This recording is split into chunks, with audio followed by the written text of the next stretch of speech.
Welcome everyone to our business proposal for products in China. I'm Logan Andrus, and my team and I, comprised of Colton Abbott, Ryan Cooper, Tyson Craig, and Danica Hobbs, will present to you a product later in this presentation that we believe will be good in China. Now, to begin our presentation, we want to discuss the cultural differences between China and the United States through the Hofstede dimensions, through different categories described as power distance, individualism, masculinity, uncertainty avoidance, long-term orientation, and indulgence. To begin with the categories, power distance is the contrast among employees and management. With a score of 80, China ranks on the higher spectrum of power distance, in contrast to the United States with only a rank of 40. As a high power distance culture, China has more of a tolerance to the inequalities among society. Higher level management will make the decisions while the lower level employees are willing to follow and accept that they do not have control or power in the business operation. Now moving on to China individualism. China ranks on the lower end of individualism at a scale of only 20. This indicates a strong tie that people have to those within their community. People are expected to be devoted members of their society. The community has a collective mentality, and members of their society genuinely care for the welfare of its people. With the cultural sense of belonging to and contributing to the success of all, within business settings, the Chinese will use collaboration and make decisions that benefit the success of the company and community. China ranks on the lower spectrum of uncertainty avoidance at a level of 30. The people are accepting of uncertainty and are ambiguous and willing to take risks. They have a strong, innovative, and willing and entrepreneurial spirit. Additionally, society will be more tolerant with changes. When working with a Chinese business, it is best to minimize a rigid structure or agenda. Furthermore, negotiations cannot be rushed, as the Chinese can often be viewed as ambiguous in business deals. It is best to take time to develop relationships and refrain from trying to prove points. Now going back to masculinity, China leans more towards being a masculine society, with a ranking of 66. Society is success-oriented and driven. They have a high drive for success, which can and is observed by the sacrifice of leisure in order to work. Leisure time is less important than being successful. Feelings of pride and importance have a direct correlation to personal achievement. The people in China are motivated by precise targets and by showing their successes. Chinese businesses are not only competitive, but place an emphasis on their success and achievements. Moving on to the long-term orientation. China scored an 87 compared to the 26 of the United States, which indicates that the Chinese are a pragmatic culture. People within China possess a straightforward, matter-of-fact approach and do not let their emotions distract them. The people of China believe that truth depends on the situation, context, and time.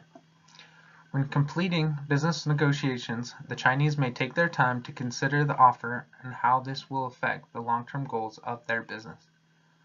China ranks low on the indulgence dimension with a score of 24.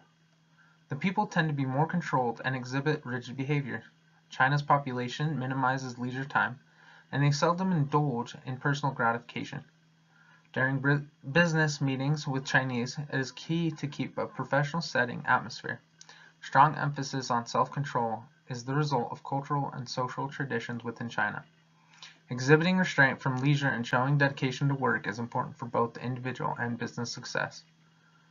Now, talking more about the cultural differences of China and the United States. In working with a Chinese business, it is important to understand the cultural differences between the United States and China. Many of the behaviors are the result of a long history with a tradition and expected behaviors in society. China values their traditions, which can be seen in their behavior, etiquette, and speech. China's culture is more focused on the shared interests of the group. They believe in success of the group and fostering relationship. Achieving success is important, but doing so as a group is imperative. The Chinese tend to make decisions based on what is best for the whole, not the individual. Discussions will take a considerable amount of time due to the need for the group, not an individual manager, to arrive at a decision. As a potential future business partner with China, we should allow adequate time to introduce our company. We should focus more on developing a personal relationship during the first meetings and less on the business dealings. Two key elements for business deals with the Chinese are developing a solid relationship and establishing trust. Once these foundations are established, the more likely they are to conduct a business transaction. It is noteworthy that while relationships are important, the Chinese view the United States' direct nature too forward, as they tend to be more ambiguous with their communication. It may be best to try and validate an opinion or argue a point. Furthermore, we should allow more time for negotiations with the Chinese businesses. Our team should expect and anticipate and be prepared for delays. Allowing additional time to placate a Chinese partner when presenting offers or negotiations is more favorable than pressing forward decisions. While businesses with the United States tend to move quickly with upper management making the majority of the decisions, the Chinese carefully weigh offers with senior leaders making the decisions. Lower management takes direction from their leaders and lead their subordinates in this manner. Furthermore, China prefers to consider offers and make decisions for the good of the whole company. Now this is what China believes in communication. Now let's move on to another topic. Let's talk about the political climate in China. China is ruled by a communist party and governed by a democratic centralism system. It has three main branches, which are National People's Congress, or NPC, a president, and the State Council, headed by the Premier. The NPC has power and can amend or change the Constitution, while the State Council and Premier enforce it. The State Council also enforces rules, regulations, and orders that they create or adopt. The President mainly presides over the meetings and decisions made by the State Council, or NPC, and will appoint officials of the State Council or the Premier himself. So the real power that affects business lies with the State Council, since they make the decisions on FDIs and tariffs along with any regulations they see fit.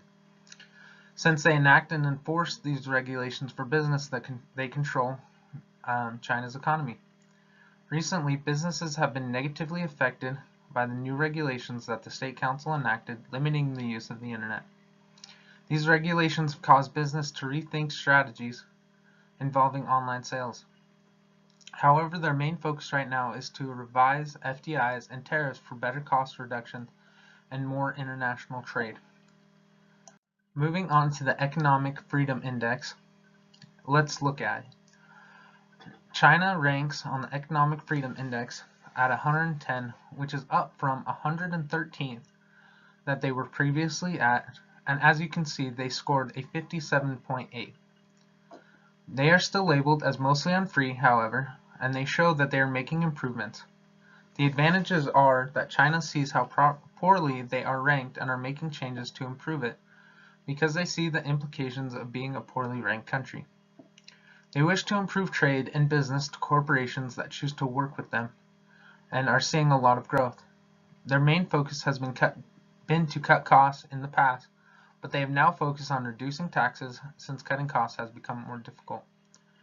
The unfortunate truth is that China is just a little slow to make these changes. Because of the politics, it takes some time to re-examine their policies and change them. They see the problem with this and have promised to improve it so their economy can flourish.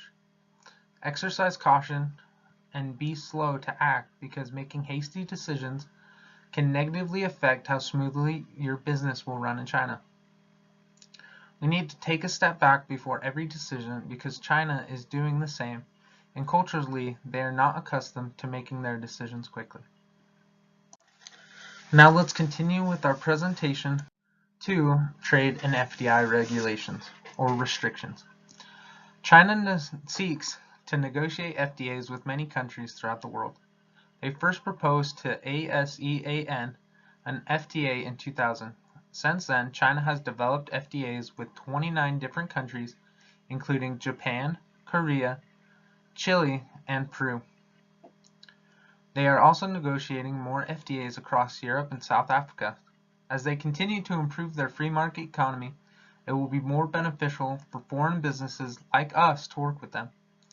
As they continue to export into more countries, businesses in both economies will benefit. China looks to be the fastest and most successful looking FDI option right now as well, and it is because they have worked hard to make themselves the ideal business environment. However, that being said, there are certain restrictions that prevent a hand-on approach because of their restrictions to foreign ownership to anything. We can see that while the numbers may show growth and encourage a rich environment to reduce costs and increase profits, the Chinese do not want any foreign involvement in their country. We can see that the restrictions involve making it difficult for foreign investors to own anything in China, and they would rather just have a business instead of our company. Now moving on to the currency part of this presentation. This is the Chinese yen compared to the American dollar over the last 5 years. This graph shows how it has been compared. It is interesting to see that the graph shows no real big up and downs, but is pretty consistent over the last 5 years. Trade wars, growing economies in both China and America, and presidential elections are some of the causes that make the currency go up and down as much as it has over the past 5 years. Some of the causes and effects of this fluctuation. Most of these causes have been because of the presidential election for the United States of America. President Trump has added tariffs to China, making tensions grow and causing the fluctuation of currency. But on the other hand, he has strengthened the economy in America and made the dollar stronger quicker compared to the slow growth of the yen. Finally, when he was first elected to the presidency, people were worried about it and the financial market, which caused the American market to spiral down and made the yen stronger and more valuable when compared to the United States. With trade wars, growing economies, and presidential elections, it has shown that the yen compared to the American dollar has not fluctuated very much over the past 5 years. The products that we have discussed are now going to be presented. Product 1 is the dishwashers. After the post-war boom in the 1950s, dishwashers began to be the new and exciting thing. By the 1970s, dishwashers began to become a common thing and as many homes across the United States and Europe. In this time, the Chinese culture never found dishwashers as a use. It is estimated that only 1% of Chinese homes have a dishwasher in it, and many Chinese people say that they do not have a dishwasher because why spend money on something that they can do themselves, or that their living quarters are too small to fit something so big and bulky in, or that the dishwasher is not powerful enough to take the oil off the pans, or the dishwasher is not water or energy efficient and requires too many resources. With this much doubt about a dishwasher coming from the Chinese culture, it may make you wonder why a company would want to enter this market. With this much feedback, many other companies have started to take this feedback and reinvent the dishwasher to match the needs of the Chinese culture, starting a new hype about dishwashers. With life only getting busier and less time for people to do their dishes, many companies have started to make smaller dishwashers to meet the desired sizes that the Chinese home can accommodate. They've also started designing new machines and soaps to help fight the tough baked-on greases, while being able to cut down on water and energy required to run a cycle. This revolution has caused the dishwashing industry to see growth between 20 to 30% in the past year, and is estimated to see revenue off $77.3 million. Some of the barriers to take interest in for this company is the recent trade disagreements between the United States and China has caused China to propose charging a tariff of 5 to 25% on mechanical appliances like dishwashers entering China. The next barrier is quickly increasing competition. There is now said to be 17 different companies selling dishwashers in China and an estimated 230 products. This can mean that the market shares are being taken quickly, and a new company better move quick to grab its share. The next product that we see is a dehumidifier. Excuse me. A dehumidifier is used to suck the moisture out of the air, leaving the air drier, cleaner, and a lot more livable. With much of China large cities experiencing humidity of 50 to 80% all year round, This makes a dehumidifier something that is not just a want but also a need. With Chinese people experiencing these high amounts of humidity in the air, it can cause many different issues such as mold and mildew in places like cupboard, carpet, rugs, and closets. Also, large amount of humidity in the air can cause a home to feel stuffy and can increase the chances of allergies. Chinese dehumidifier market in China is a well-established industry that sold $202 million in the market last year, with growth rates of 8% over the previous year. The market is so appealing because of the high amount of revenue done in the market every year, and the strong growth rates show that this is a growing market with great demand. This is also a market that is seen as a necessity and not just a want, making the market an even safer market to enter, knowing that there will always be a demand for the product. Finally, the last product we want to talk about is baby formula. In 2008, China experienced a food-wise safety incident where melamine was present. This accident led to the illness of 30,000 babies and 6 infant fatalities. The contamination was found in 20% of their suppliers. With over 17 million babies born in China last year alone, there is a high demand for infant formula.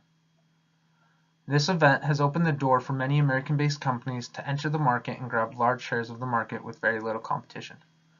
Two of the main American-based companies to rule the baby formula market in China are Nestle and Danone. The market size in China is estimated at 17 million babies, with a growth rate of 5.4% between 2016 and 2021. It is estimated that 75% of the market does prefer organic milk, which means the product must meet an organic label which only applies to the protein, carbohydrate, and fat components of the formula. This leads us to recommend that the company consider entering the organic baby formula market to not only to take share of the market in repair, but also to create a quality organic product to attract to 75% of moms who are nursing a baby. Thank you for listening and for coming to this meeting. Thank you.